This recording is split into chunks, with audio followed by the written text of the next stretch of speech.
you. Thank you very much. And welcome to a real celebration. 60 years ago, a 4-year void in our town was filled as the New York Mets brought National League Baseball back to New York. From the very beginning at the Polo Grounds, through 45 seasons at Shea Stadium, and for the last 14 years here at Citi Field, the Mets have been as much a part of the fabric of this city as Broadway, the corner hot dog stand, and the subway. Simply put, the Mets are New York. Some of baseball's greatest and most famous figures have worn the orange and blue over these 6 decades, contributing to 5 National League pennants, 2 World Championships, and with the promise of more glory to come. Today, we pay tribute to those who have created the special bond that makes the love affair between the New York Mets and their loyal, adoring fan base unique and everlasting. From Stengel to Showalter, from Ashburn to Alonzo, we salute 60 wonderful years of the New York Mets as we welcome back so many of the people who have taken us on this incredible ride. And so, let's introduce our special guests for this afternoon's festivities. An original Met, this lefty was the only pitcher to post a winning record for the 1962 and 1963 Mets, and that wasn't easy. Ken McQuincy.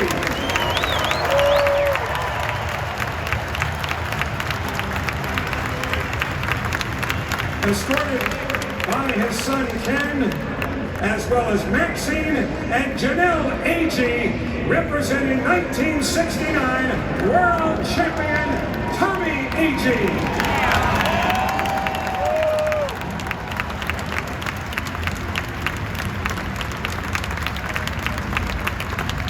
This power hitter led the 1962 original Mets with 94 runs batted in and 34 home runs, a mark that stood until 1975. Welcome back to New York, Frank Thomas.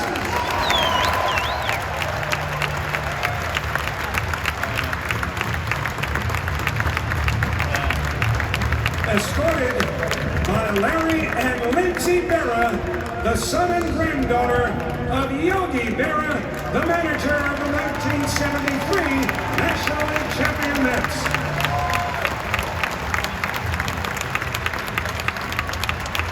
This was the first winning pitcher in franchise history.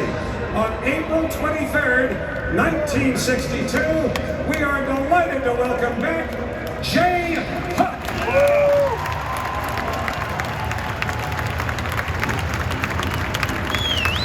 Escorted by Bill Jr. and Tyler Robinson, the son and grandson of 1986 World Champion Mets hitting coach, Bill Robinson.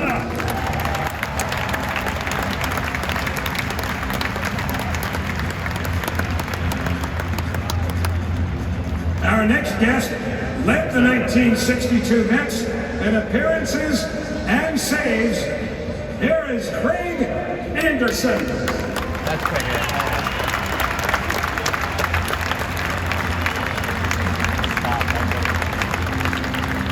And Craig is escorted by Irene Hodges, the daughter of Baseball Hall of Famer Gil Hodges, and her granddaughter Emma Savelli.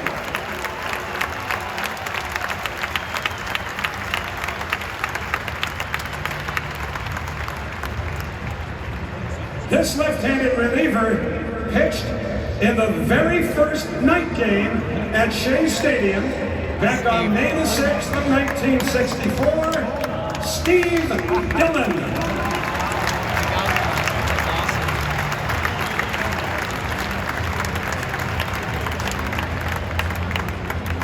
This three-time All-Star and 1972 National League Rookie of the Year tossed a shutout in Game 2 of the 1973 National League Championship Series against Hall of Famer John Goodman.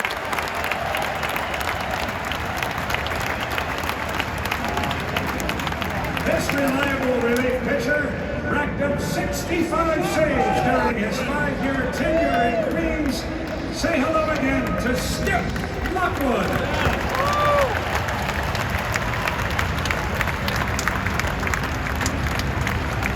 This slick fielding second baseman, and was he good, was instrumental to the 1973 National League pennant winners, Felix.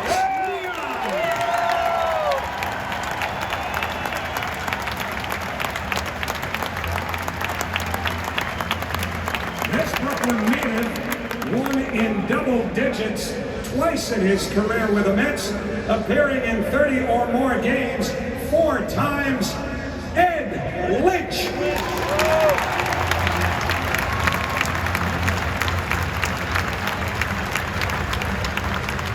This catcher and 4-time All-Star, nicknamed the Bad Dude, spent 10 seasons with the team. So happy he could join us today, accompanied by his son Justin. Welcome back, John Stearns.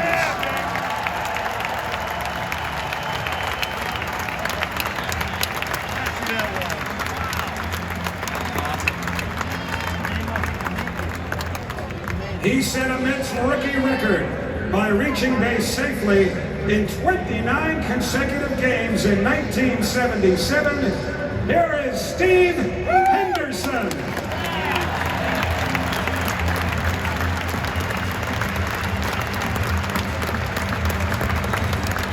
One of the keys to the 1988 National League East champions, won 20 games that year. In 1991, he tied the franchise record with 19 strikeouts in one game. David Hill.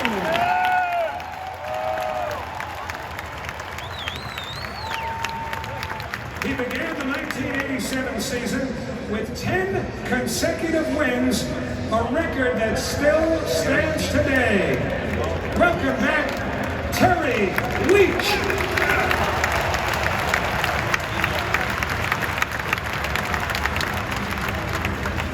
An important piece of the Mets bullpen in 1999 and 2000. He went 8-0 in 99. Oh, yeah. No luck back then.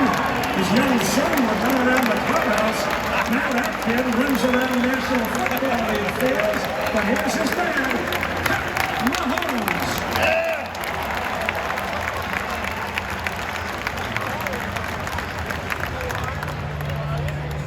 This Mets catcher and Johan Santana, battery mate, was behind the plate for the first no-hitter in Mets history. Welcome back, Josh Tully.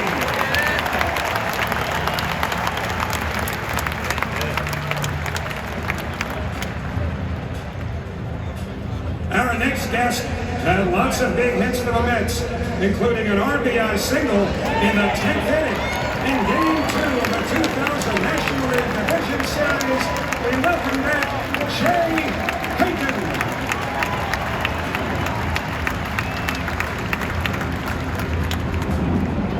This left-hander ranks in the top 10 in franchise history in wins, innings pitched, and strikeouts.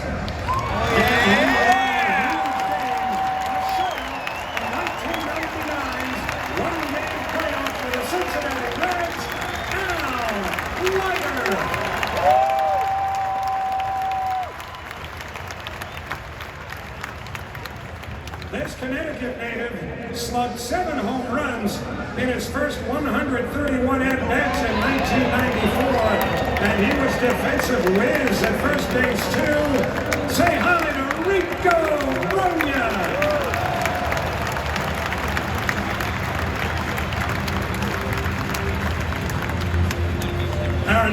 guest pitched the Mets to the 2006 National League's Eastern Division title when he shut out the runs at Shea Stadium 4-0. You were regular, Steve Drexel.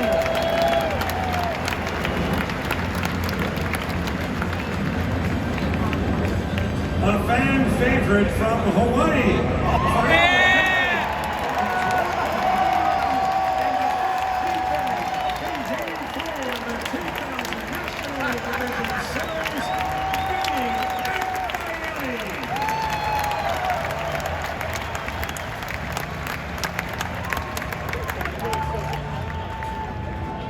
The Mets don't win without this durable reliever. He appeared in over 65 games in both 1999 and 2000. As tough as they came, here is Dennis Cook.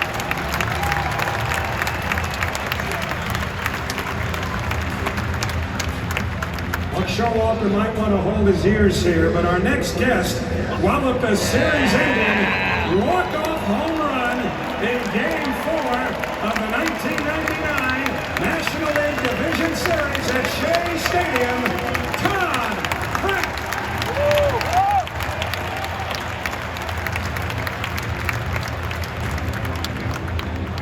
This two-time All-Star ranks in the top 10 in home runs. Todd's squad, remember them? Cheer them on. Welcome back, Todd Hundley.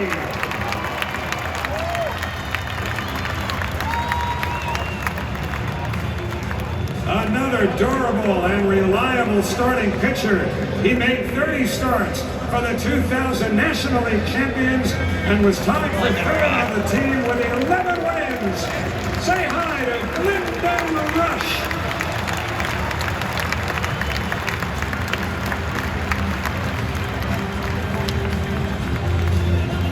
This fun workhorse's 3 postseason wins are tied for second most in team history. He had another arm, right-hander Turk Wendell.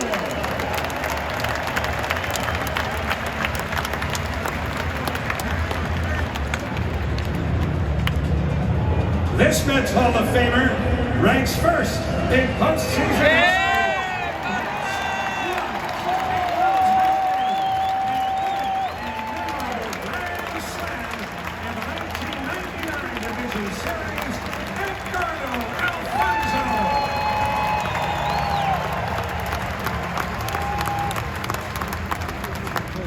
He batted .368 with 8 runs batted in the 2000 National League Championship Series, and winning now to hit .400 against the Yankees in the World Series.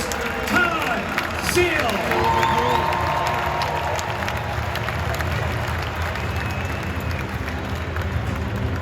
The most valuable player of the 2000 National League Championship Series, this left-hander pitched 16 scoreless innings against the Cardinals, winning 2 games. Here is Mike Hampton.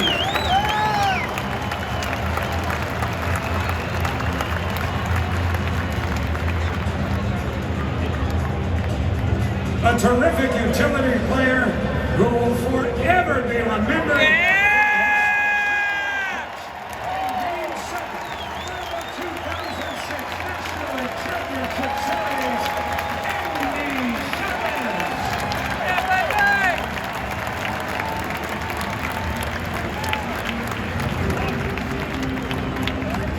He slugged a career-high 34 home runs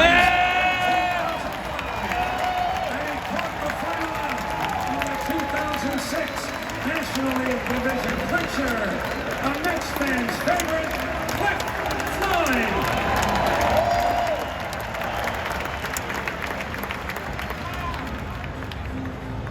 Well, our next guest hit 77 home runs during his 3 years in Queens.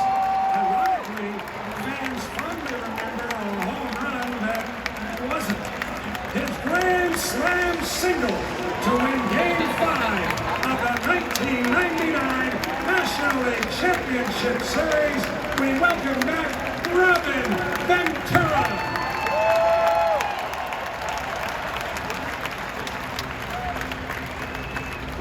the best relief pitchers in Mets history.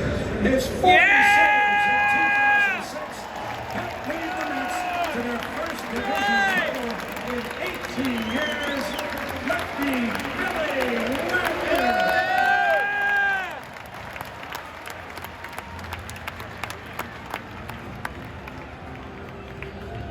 This guest will forever be remembered for his first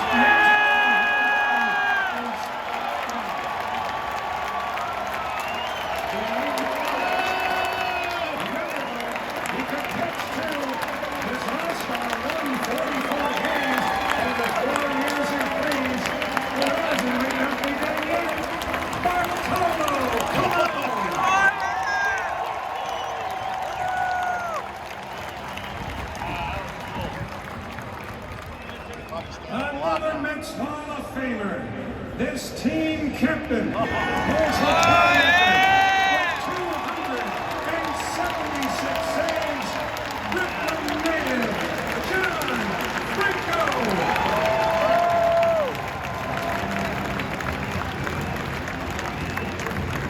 This four-time All-Star.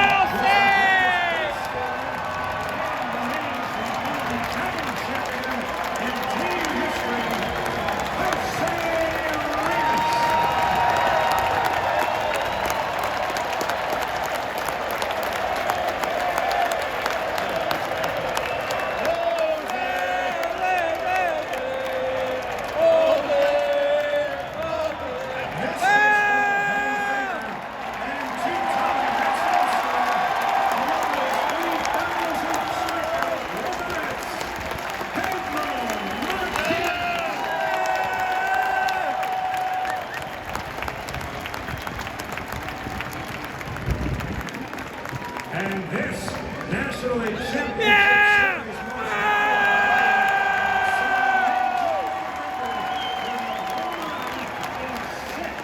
consecutive postseason games that will lead the Mets to the 2015 National League pennant, lifting back to Citi Field.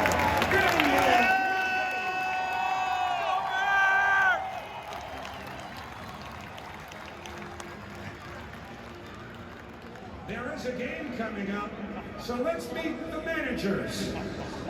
Managing the Amazings for today's Old Timers game, this 9-time All-Star played 3 seasons for the Mets and managed the team from 1977 to 1981. Baseball Hall of Famer, Joe Torre.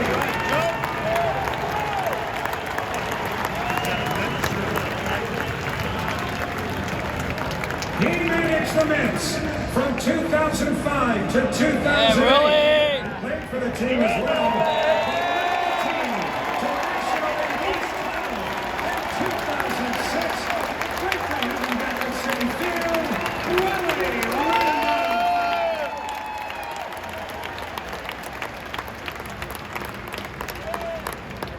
The other team will be named the Miracles. And managing the Miracles, he became the first Mets skipper to guide the team into the postseason in consecutive years. We always love to see him, Bobby Valentine.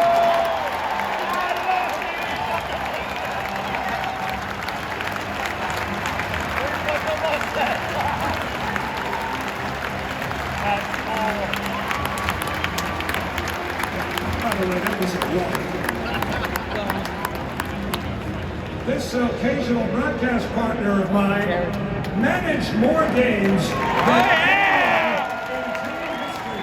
He led the club to the 2015 National League pennant, Terry Holmes.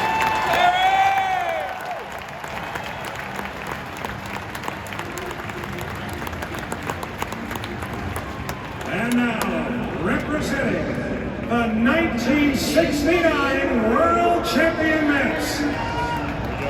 His diving catch in Game 4. And there's more. His 400 World Series batting average helped lead the Mets to their first World Championship. Ron Slobella.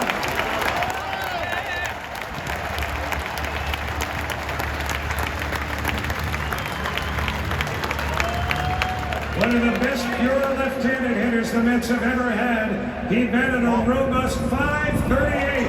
Helped to lead the Mets to a National League Championship Series sweep over the Atlanta Braves. Art Shimsky.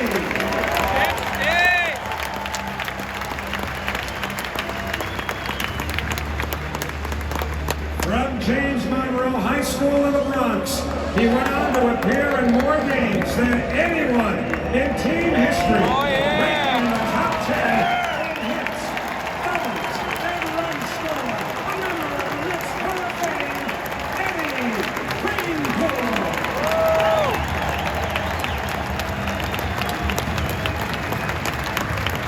And then is escorted by the daughter of Baseball Hall of Famer, forever, our number 41, the franchise, Tom Seaver.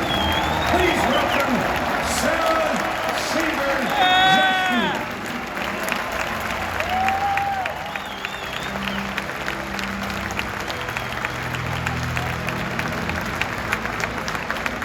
In one of the greatest pieces of baseball choreography, he caught the final out of the 1969 World Series and closed it in poetic fashion. This Mets Hall of Fame hit .340 that season. We welcome back Leon Jones.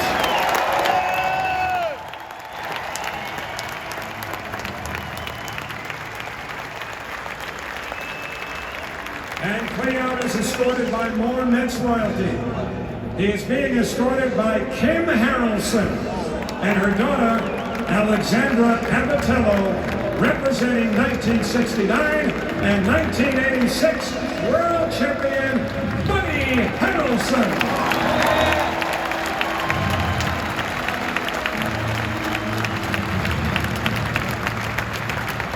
And now, from the 1986 World Champion Mets, he established a National League Championship Series record for most putouts and assists by a shortstop for a six-game series. Rafael Santana.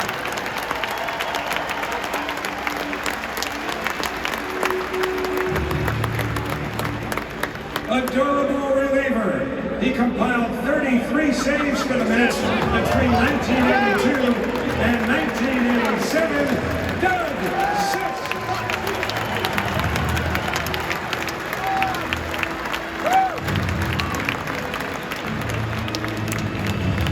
Our next guest set what was a then major league record for shortstops with 88 consecutive errorless games. Kevin Elster.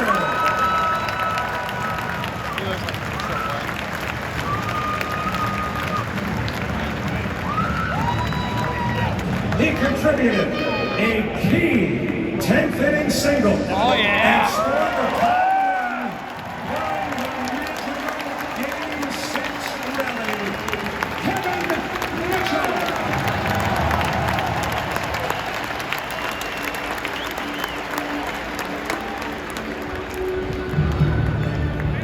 This 1979 All-Star and another all-time Mets favorite began the 8th inning order in Game 6 of the World Series against the Red Sox, and then, with a bases-loaded walk in the 9th, Brooklyn native Lee Mazzilli.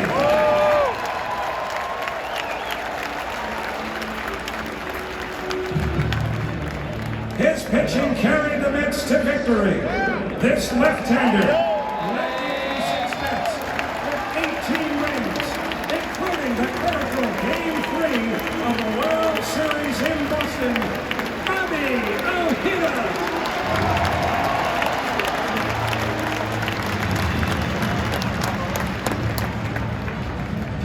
A gritty spark plug. He hit .333 during the World Series. And ranks in the top 10 in stolen bases. Still an all-time Mets favorite, Willie Mays.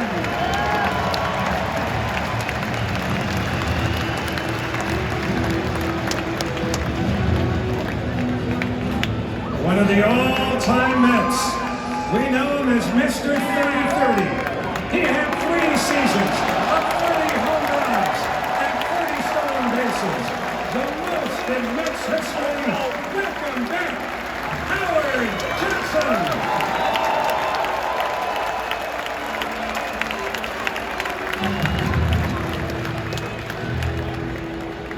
He loved to have fun, and he was a great reliever.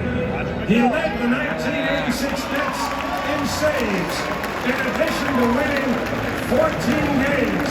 A whole lot more to him than simply the second spinner. But we welcome back Roger McDowell.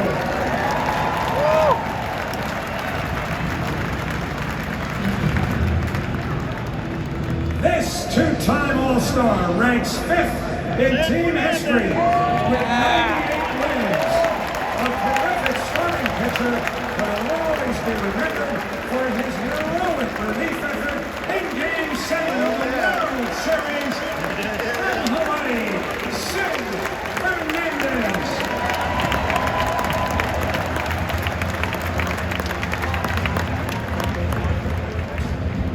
He could hit, and he could dance. How else do they name a shuffle after you? Yep, a Tuffle Shuffle. He hit .333 during the 1986 postseason. Tim Tuffle.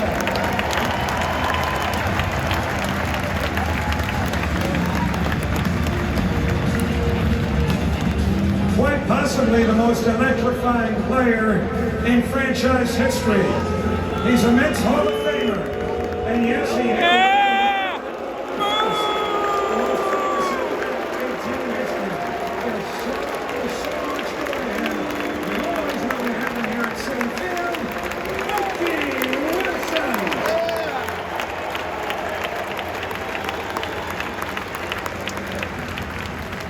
This Mets Hall of Famer and beloved broadcaster ranks in the top 10 in club history in complete games, innings, strikeouts, and shutouts.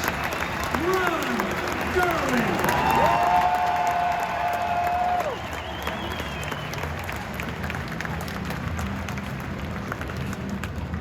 The most valuable player of the 1986 Mets. He had a terrific regular season, but will always be remembered for hitting the go-ahead home run in Game 7 of the World Series. Ray.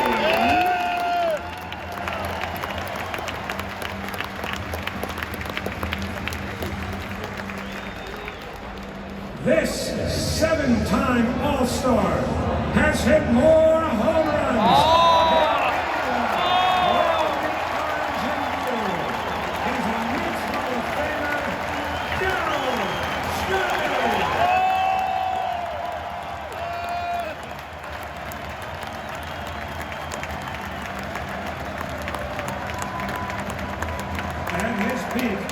He was virtually unhittable against left-handed batters. And he was on the mound for the clincher of the National League Championship Series and the World Series. Glove-throwing number 47 himself, Gypsy Arrasco.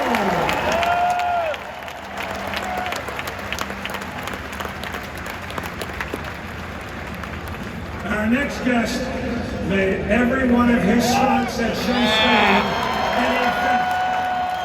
A Cy Young Award winner and Mets Hall of Famer. He electrified fans with his blazing fastball for 11 seasons. Welcome back, our doctor.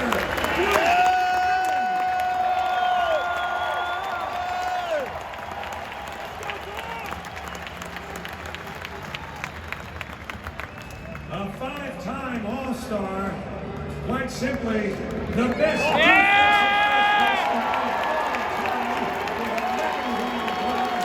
in its first team captain. This Mets Hall of Famer and his number 17 retired earlier this year. Pete Hernandez.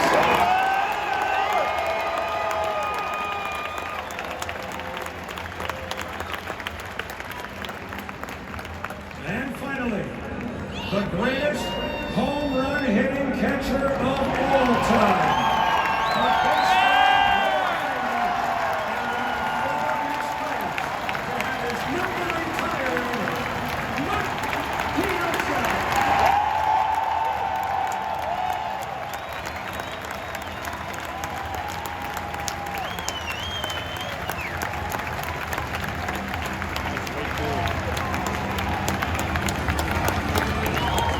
Let's hear it again for your 2022 Mets All-Timers.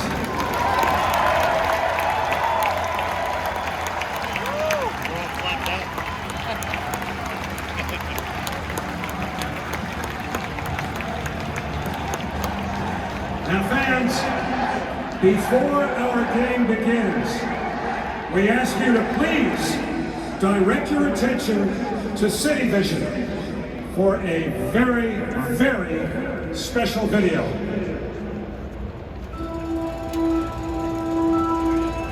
Ladies and gentlemen, Willie Mays.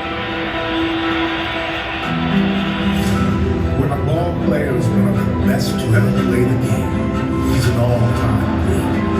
When an all-time great changes the way we play the game, he's transcendent. And when a transcendent ball player calls New York home, he's tied to that city forever. He inspires generations to follow in his footsteps.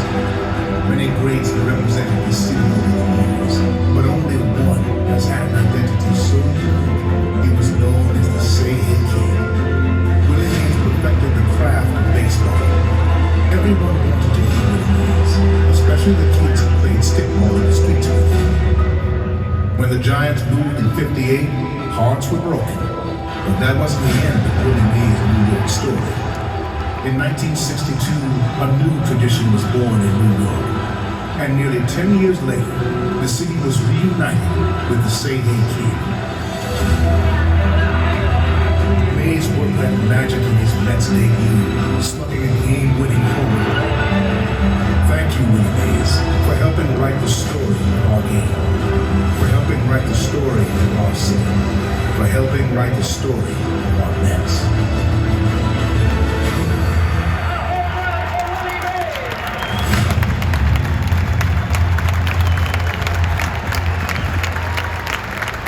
Fans, 50 years ago, the original owner of the Mets, Mrs. Joan Payson, fulfilled a promise that she made to herself by bringing the great Willie Mays back to New York from the Giants so that he could conclude his career with the Mets. Now, although Willie was a Met for just 2 years, he helped them win the 1973 National League pennant.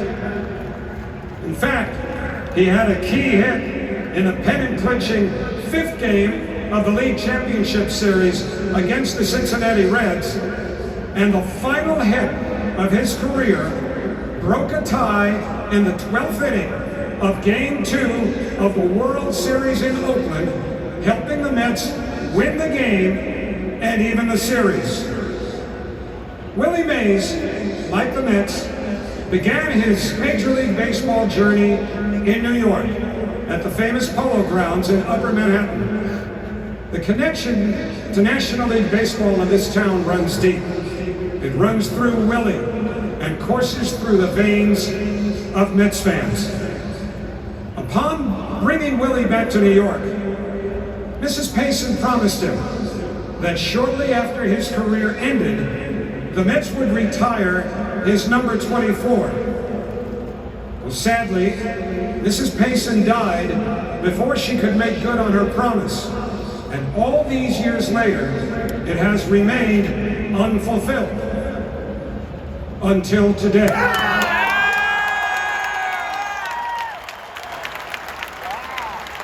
The New York Mets are proud to announce that in accordance with Mrs. Payson's wishes, and at the urging of his former Mets teammates, in recognition of his contributions to the Mets, as well as baseball in New York and the country at large, Willie Mays, 24, will take its place in the left field corner here at Citi Field.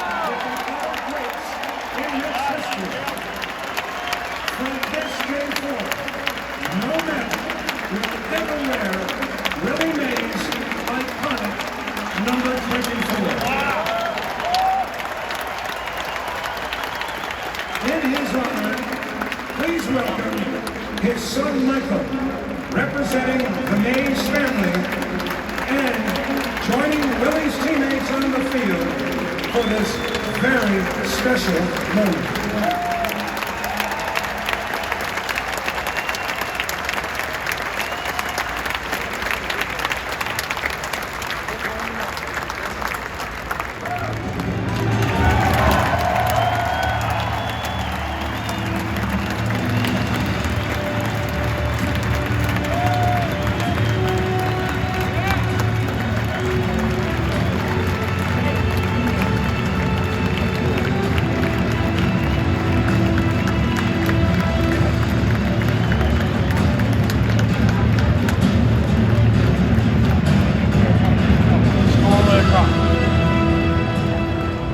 Now, while Willie could not be here today, he is home watching this all unfold.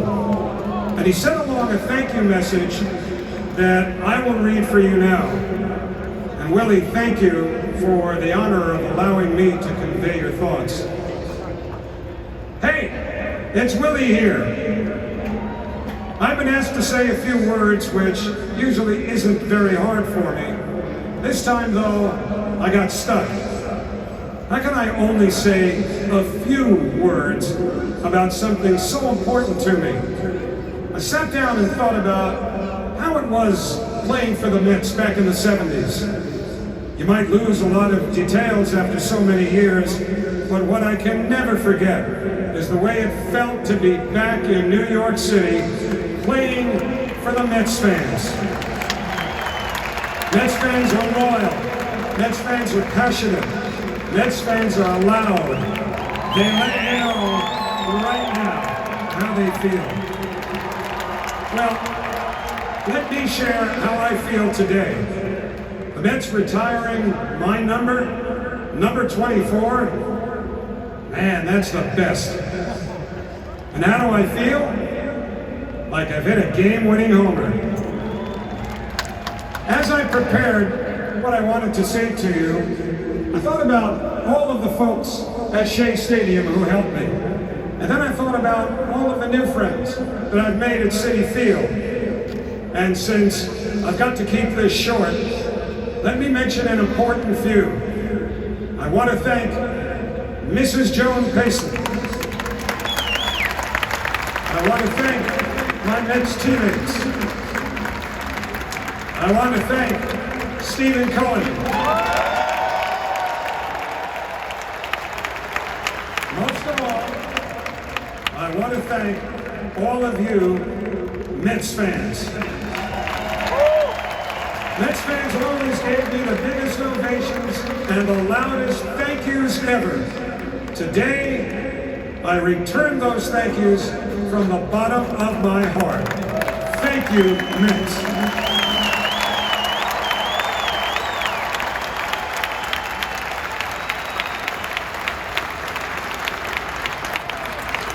Thank you very much. This has already become one of the most memorable days in the history of the New York Mets. We continue to celebrate 60 years of New York Mets baseball with an old-timers game that's coming up in just a couple of moments. Thank you.